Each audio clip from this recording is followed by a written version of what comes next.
ජීවිතේ වැඩිපුර ලැබෙන හොඳම දේවල් විඳින්න. දැන් SLT broadband වෙතින් 75% දක්වා වැඩිපුර data සතුට ජනවාරි 1 වෙනිදා සිට Sri Lanka telecom. Making headlines on First at 9. Acts of incarceration. Remanded bond scam to Arjuna Aloysius and Kasun Palisena admitted to prison hospital. Recall clarified. The army commander gives reasons behind Brigadier Priyanka Fernando's return to the country from the UK. Departing the mortal realm. Final rites of most venerable Girambe Ananda Thiras conducted. Stocks and politics. The impact of political uncertainty on the Colombo Stock Exchange. Actually, the current political uncertainties that we saw over the last month or so, or few weeks, really did not have a direct impact on the stock exchange performance. Dwindling support. Businesses withdraw from the National Rifle Association in the US in face of criticism.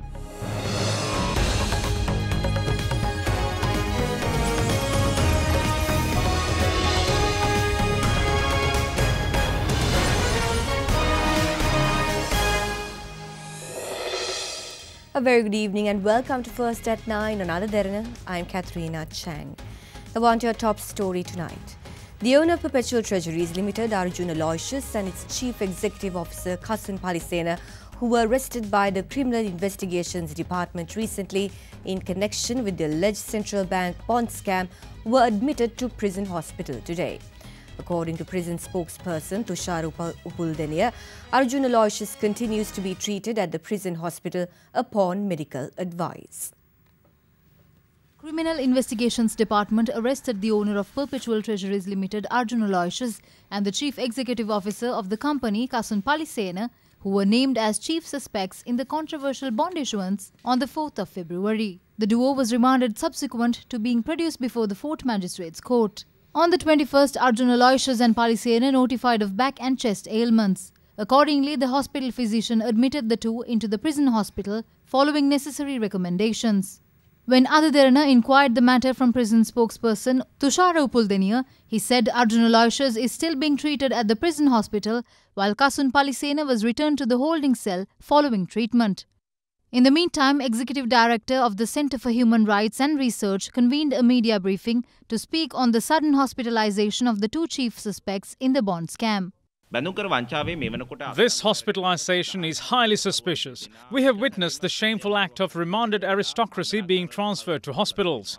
This makes evident that irrespective of the gargantuan scale of the financial crime, money and political power is being misused to get special treatment within prison. The bond scam was the main cause behind the UNP's defeat, and it has also led to the country being unstable at present.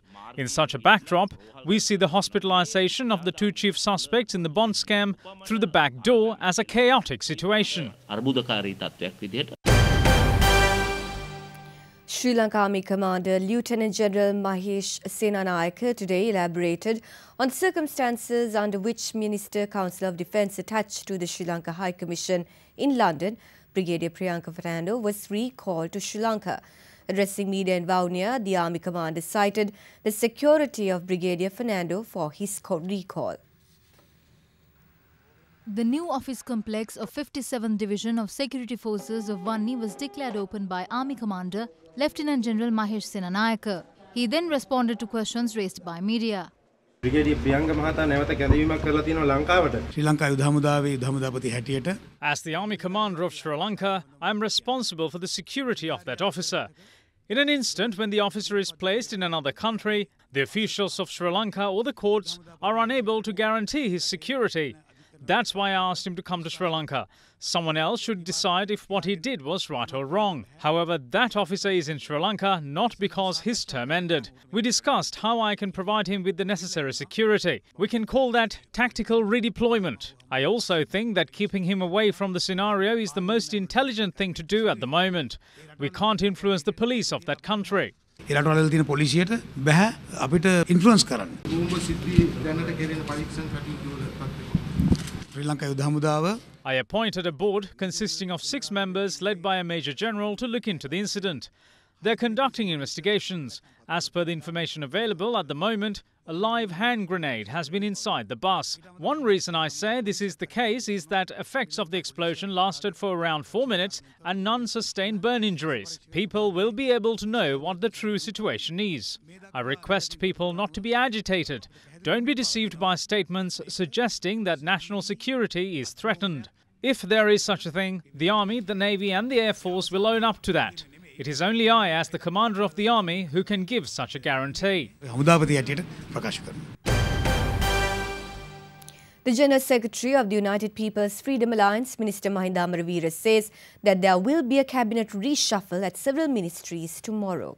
The final discussion on the cabinet reshuffle was held between the President and ministers of the Sri Lanka Freedom Party at the President's official residence last night. A possible cabinet reshuffle was the topic of discussion in the political arena during last week. And according to political sources, the much-awaited change of ministerial positions will be done tomorrow morning. Several ministerial positions of the United National Party are to be changed, and it is reported that the UNP has requested that the Ministry of Law and Order be placed under Field Marshal Sarath Fonseca, while Ministers Lakshman Kiriyalla and Kabi Hashim are set to swap their ministries. Ministerial positions held by some members of the SLFP are likely to change, and a meeting is scheduled between the party's big hitters and the President on the matter last night. A number of senior members of the SLFP, however, have opposed Minister Sarath Fonseca being given the Ministry of Law and Order. In the meantime, politicians expressed views on the upcoming cabinet reshuffle. Do you think that a government which couldn't develop this country for 3 years could do it with a cabinet reshuffle for the next 2 years? This cabinet reshuffle is used as a means to cover up their internal chaos. A cabinet reshuffle is not the only solution for the recent election results given by the people. With that, this country should move forward with the cabinet reshuffle. Today, we are worried that the American and Indian embassy is influencing Sri Lanka's internal politics. We know that the President is pressurized to continue this unsuccessful government and save the unsuccessful Prime Minister. Holding a general election and dissolving the parliament is the best thing to do. Although the ministries will be changed, it is the same people that will be in government. The same set of thieves will be given other ministries so they can steal. අමාත්‍ය සරත් පොන්සේකා මහතාට නීතිය සාමය සම්බන්ධව ඒ වගේ එකක් දුන්නා නම් හොඳයි. දෙවෙද්දී අපිට ආරංචි විශේෂයෙන් ශ්‍රී ලංකා නිදහස් පක්ෂයේ We got to know that a majority of the SLFP are ready to leave the government. The President has asked them to wait until the 2nd. Accordingly, they hope the President will make a radical change. They clearly told us that if it doesn't happen, they will leave the government. පැහැදිලිව අපිට කියලා තියෙනවා. හෙට වෙනවා. හෙට අනිවාර්යයෙන්ම The cabinet reshuffle will definitely happen tomorrow. Changes will be done to most of the ministries. We don't know what will happen tomorrow, but we hope it will be good. අපි හිතනවා හොඳ සංශෝධනයක් ඇති වෙයි කියලා. The final rites of Anunayaka of the Ramanya sector, Most Venerable Girambe Ananda Thera, was conducted with state sponsorship at the Vali Singh Harishchandra grounds in Anuradhapura this evening. The Venerable Thera was 80 years of age at the time of his passing. Anunayaka of the Ramanya sector, Most Venerable Girambe Ananda Thera, passed away on the 20th at the age of 80 while receiving treatment at the Sri Jayawardhanapura Hospital. Many, including President Maithripala Sirisena, members of the Mahasangha and politicians as well as the general public, arrived at the Sri Sarananda Piriven College to pay their last respects to the late Most Venerable Ananda Thera.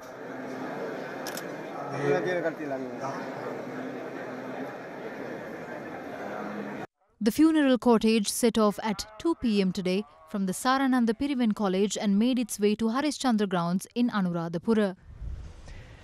The cremation ceremony commenced at 3 in the afternoon. පුෂ්පෝපාහාර පුදන මොහොත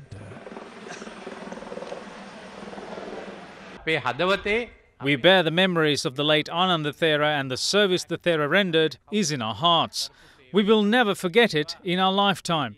He had a great strength in management. Not every bhikkhu has that. He was a great strength to me. He advised me and sometimes criticized me. He told me that the reason behind criticism was to show me the correct path. I will not get advice from him hereafter. His demise is a great loss to me. May he obtain Nibbana. නිවන් සැප ලැබේවා කියලා ප්‍රාර්ථනා කරමින් The funeral pyre was lit at 6 this evening.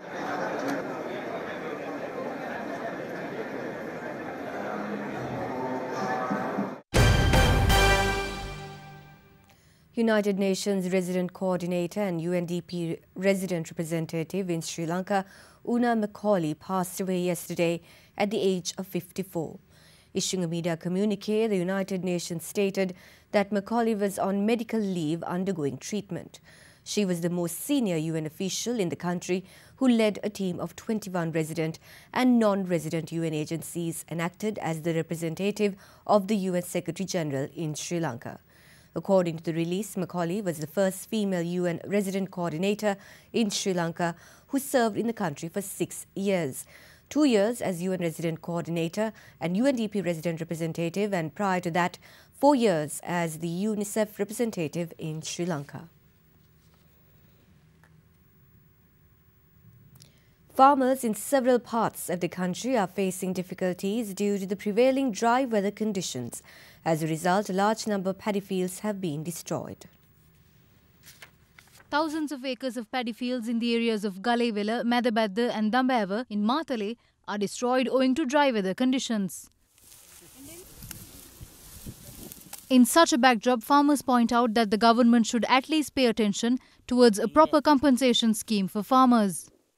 Meanwhile, farmers in the area of Biso Bandara in Polonnaruwa too are severely affected by the dry weather conditions. According to farmers in the area, their cultivations are destroyed as the supply of water needed for cultivation is being diverted through a canal to be used for cultivations in Ambagas Wever. Over 100 acres of paddy fields have been destroyed due to the issue, with over 60 families being affected.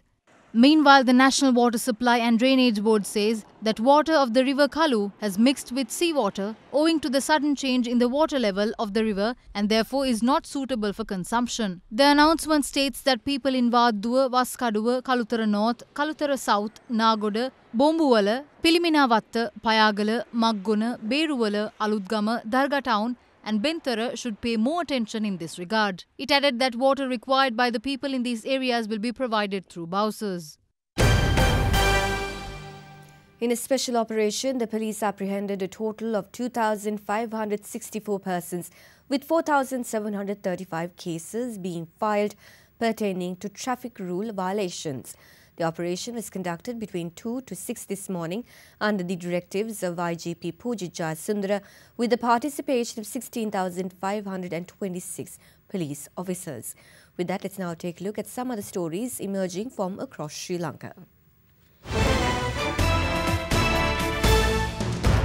The three-storied building of the Tangle Girls' School, built in 1998, is about to collapse.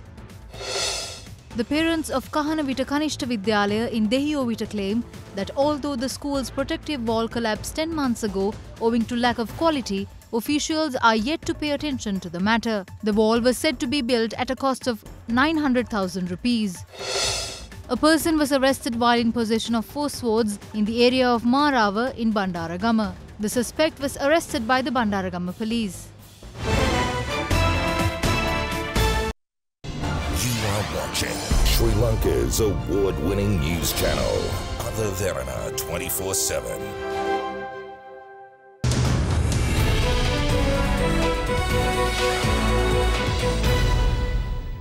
Welcome back to the news. Chief Executive Officer of the Colombo Stock Exchange, Rajiva Bandaranaike, says that amidst political uncertainty in the country, price indices saw an increase since the start of the year in both the S&P SL20 and the All Share Price Index. He, however, added that in order to increase the liquidity and the size of the market, it would be pivotal to attract large companies in both the private and public sector. Actually, the current political uncertainties that we saw over the last month or so, or a few weeks, really did not have a direct impact on the stock exchange performance. Year to date, from January up to last Friday, the price indices have grown by about 3%, the all share price index, and the S&P 20 index has grown by about 1.5%. So there was a temporary lull in activity, but we did not see much of an impact in the manner in which the price indices or the activity levels on the market. I think there was reduced interest on the part of local investors, but on the foreign side, foreigners continue to be on the buying side. He also added the government is planning to list several non-strategic enterprises with the Colombo Stock Exchange in the near future. In order to increase the liquidity and the size of the market, it is very important for us to attract larger companies into the market, both from the state sector and from the private sector. Now the government has already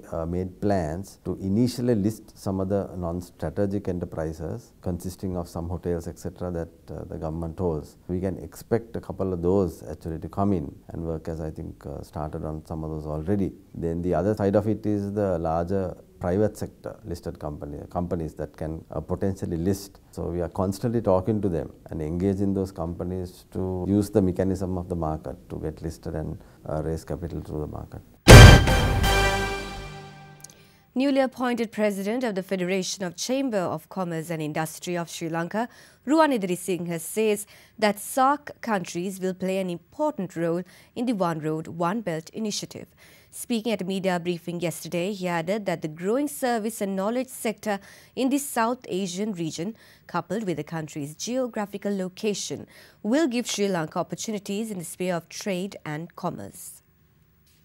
Ruwanidrisinghe was appointed as president of the FCCISL at the 43rd Annual General Meeting of the Federation of Chambers of Commerce and Industry of Sri Lanka, which was held in Colombo yesterday. Idrisinghe, who will serve his term for a period of 2 years, took over from immediate past president of FCCISL, Sarath Kahapala Arachchi. Speaking at a media briefing held in Colombo yesterday, Idrisinghe commented on the opportunity Sri Lanka will obtain by receiving the presidency of the SAARC Chamber of Commerce and Industry in the next 2 years. He added that Sri Lanka will take over the SAARC presidency from Nepal on the 26th of next month after a period of 25 years. The Federation is having a very special 2 years from 2018 to 2019 because the SAARC Chamber of Commerce and Industry, the membership of us will take the presidency of SAARC Chamber of Commerce and Industry also to Sri Lanka within the same period. South Asian countries are very much important for the development of the Asian region. During the next 2 decades, the world most strongest countries will come up from Asian region. Mainly services providers and also knowledge providers are coming from South Asian countries. The South Asian countries are having population of 1/3 of the world population, which is having more than 46% young generation. So that the SAARC countries are very much important for the world. That is why China is trying with a lot of their efforts to have joint ventures, have affiliations with SAARC countries through the SAARC Chamber of Commerce and Industry to absorb the opportunities in the SAARC region and also to use the knowledge base in SAARC region and also to use the opportunities in geographical location of SAARC countries. Consumers are severely inconvenienced with the increase of the special commodity levy imposed on a kilogram of imported potatoes yesterday. They point out that the retail price of a kilo of local potato has exceeded 120 rupees.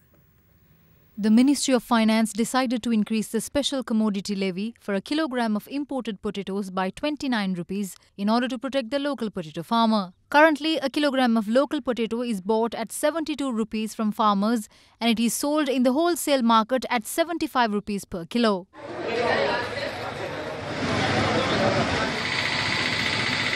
A 30 rupee special commodity levy was imposed on a kilo of imported potatoes, hence our prices went up. We could sell a kilo of potatoes for 80 rupees in the market. Yesterday and the day before yesterday, local potatoes were sold at 85 to 86 rupees, but today it is 95 to 96 rupees. Today a kilo is 80 rupees, yesterday it was 78 rupees. The consumers, however, were not pleased with the sudden hike in potato prices. There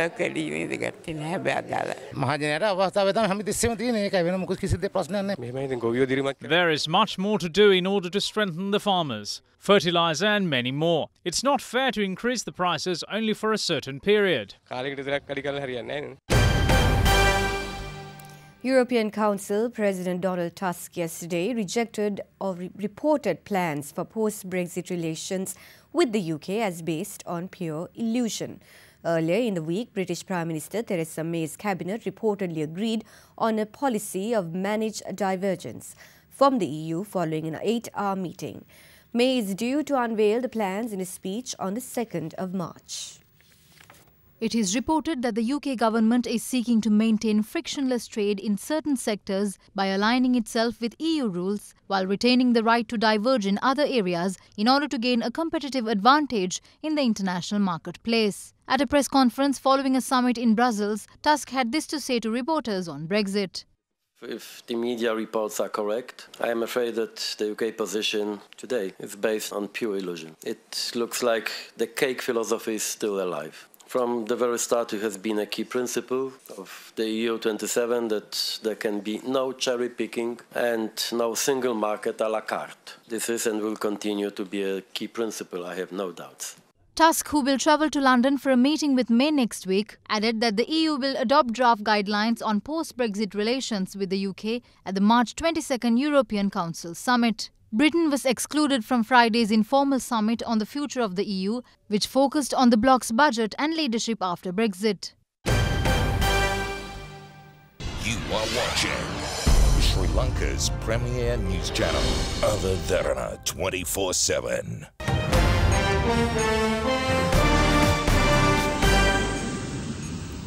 On to one of our headline-making news now. Several businesses with ties to the National Rifle Association are breaking up with the group amid mounting pressure from gun control proponents following the school shooting in Florida in the United States. The National Rifle Association, however, remains defiant amid calls from all quarters for more gun control, saying opportunists are exploiting the recent shooting to push through their agenda. Cybersecurity firm Symantec, which offered NIA discounts to its LifeLock identity theft protection service and Norton antivirus software, told USA Today that it had stopped its discount program with the National Rifle Association. SimpliSafe, a home security services company, also ended its NRA promotions. Rental car companies Hertz Enterprise and Avis Budget are also ending their NRA discounts. First National Bank of Omaha was among the first to ditch the NRA when it announced Thursday that it would end a Visa credit card it had offered with NRA branding, citing a deluge of customer complaints. The move suggests the NRA is losing a degree of support in the corporate world amid a firestorm of criticism over the group's support for gun rights despite recent killing sprees. Despite such, however, the NRA remains defiant. Now I'm going to say something that some people are going to say is controversial. So I'll say it really slowly so all the people on the platform in the back can hear me loud and clear. Many in legacy media love mass shootings. You guys love it. If it bleeds, it leads, doesn't it? And I don't mean to ignore you all here, but I'm really looking at a lot of the legacy media back there on the platform. And you can write whatever you want about me, and you can come find me in the hallways, and you can scream at me, and you can try to confront me. But I'm here, we're not going anywhere. I call BS.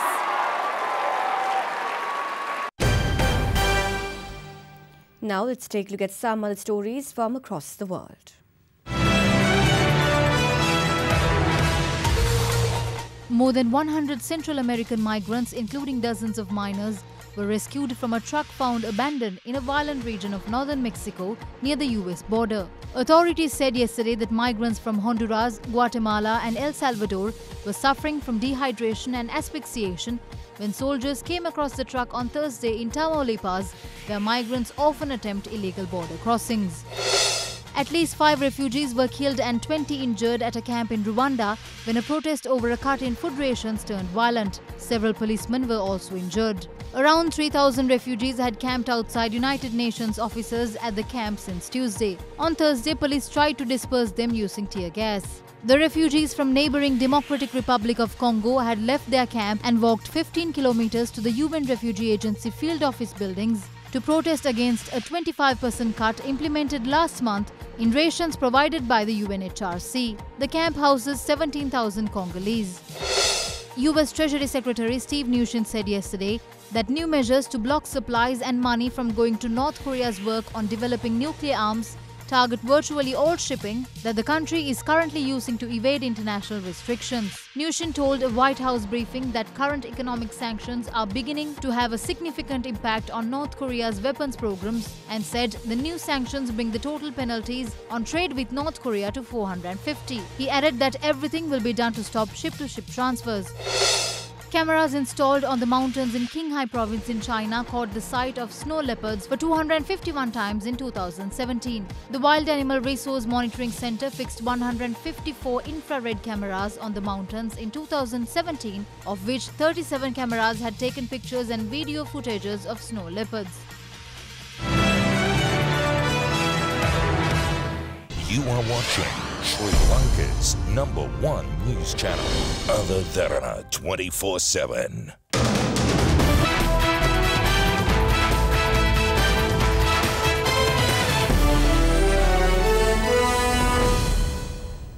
This, of course, is the school big match season, and the 55th battle of the brothers between the Isipatana College and Thurston College concluded today in a draw.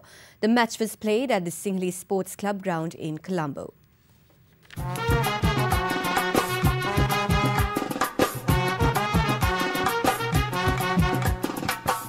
Isipatana College won the toss and elected to field first. Coming into bat the first innings, Thurston College scored 314 runs and declared the innings for the loss of 5 wickets. Nimesh Pereira scored an unbeaten knock of 52, while Jaivihan Pradeepta scored an unbeaten knock of 125.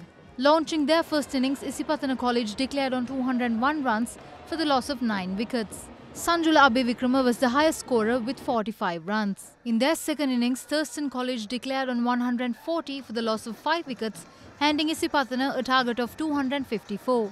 Their charge for victory, however, came halt on 153 for 7 owing to bad light in the contest in a draw.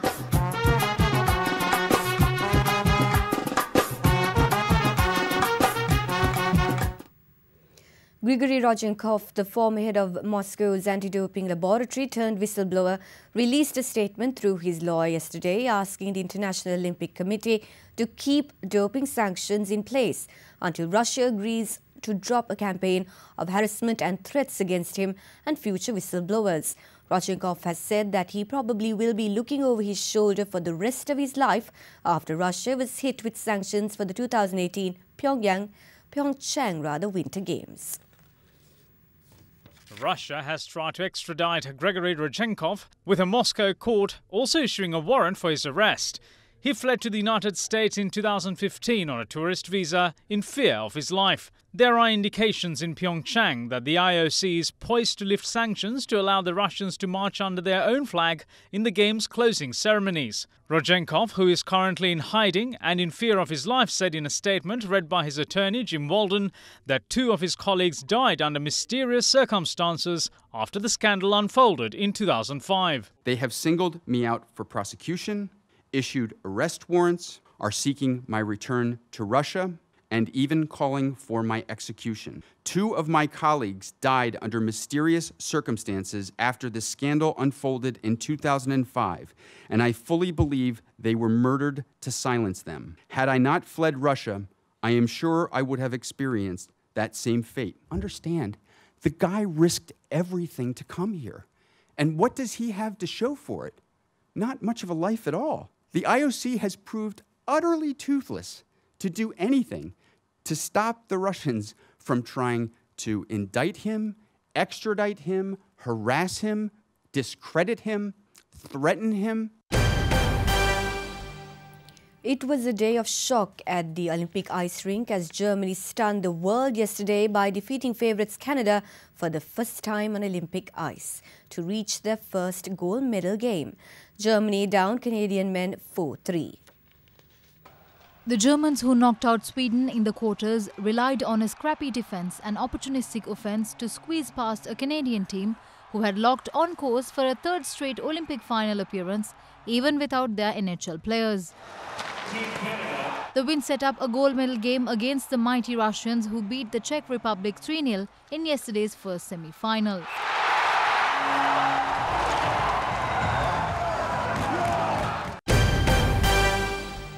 Let's now cross over to Fernando at the Other Derana Weather Centre with your forecast first evening edition.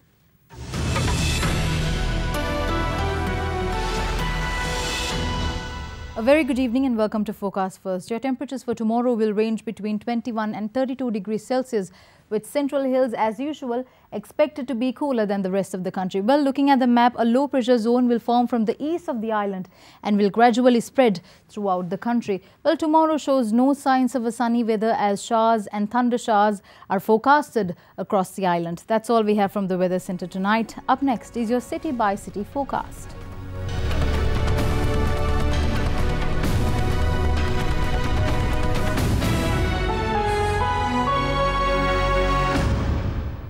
And before we go, we'd like to take you as to how illuminated drones put on a spectacular light show in Xi'an, capital of northwest China, to celebrate the Chinese New Year.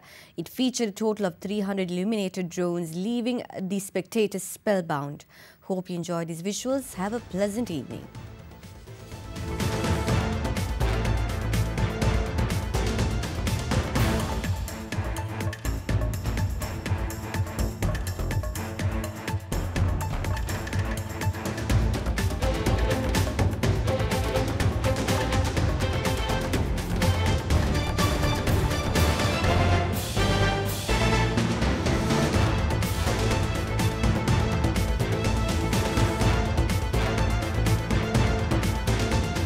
Bringing you the news and information 24 hours a day.